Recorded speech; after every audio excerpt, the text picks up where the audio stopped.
Hi అండి. ఈరోజు ఆరి వర్క్‌లో నేనేం నేర్చుకున్నానో చూడండి. ఈ బుట్టాస్ వేయడం అయితే నేర్చుకున్నాను.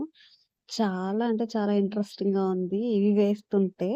అదే లీఫ్‌లో లీఫ్ డ్రా చేసుకొని థ్రెడ్‌తో మొత్తం దాన్ని కుట్టాలంటే మాత్రం ఒక్క రోజుకి ఈ వర్క్ ఇంక ఆపేద్దాంరా! మన వల్ల కాదు అని అనిపిస్తుందనమాట. ట్రై చేస్తూ ఉంటేనే ఫిల్లింగ్ అనేదొస్తుంది. మీరు చూస్తూ ఉంటారు గదా! వీడియోలో బాగా కనిపిస్తుంది. నేను ఫిల్లింగ్ కోసం ఎన్ని దగ్గర వేసున్నానో. ఈ జర్దోజీ కూడా అలాంటిదేనండి. కంటిన్యూ‌గా స్టిచ్ చేయడం అయితే రాదు. ఇలా పీసెస్‌కి కట్ చేసుకొని వేస్తేనే కొంచెం ఇంట్రెస్ట్ కలుగుతుంది. ఇది నెక్ షేప్ డ్రా చేసుకొని అలా చైన్ స్టిచ్ వేశాను. చూడాలి ఇది ఎలా వర్కౌట్ అవుతుందో. ఇంకొంచెం కాన్ఫిడెన్స్ పెంచుకోవడం కోసం అనేసి అప్పుడప్పుడు ఇలా ట్రై చేస్తూ ఉంటే మన కాన్ఫిడెన్స్ లెవెల్స్ ఇంకొంచెం పెరుగుతాయన్నమాట. ఈ బీడ్స్ స్టిచ్చింగ్ కొంచెం వస్తుంది కాబట్టి, దీన్ని కూడా ట్రై చేస్తే ఇంకొంచెం కాన్ఫిడెన్స్ అనేదొస్తుంది.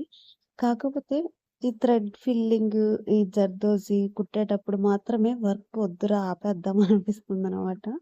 కానీ ఇంట్రెస్ట్ తెచ్చుకొని నేర్చుకుంటే చాలా బావుంటుంది. మన బ్లౌజెస్ మనమే డిజైన్ చేసుకుంటే ఎంతో బావుంటుంది కదా! నాకైతే ఈరోజు చాలా అంటే చాలా హ్యాపీగా అనిపిచ్చింది. ఇవి నా అంతట నేను కుట్టడం అనేది చాలా హ్యాపీగా అనిపిచ్చింది. మీకు నచ్చాయా?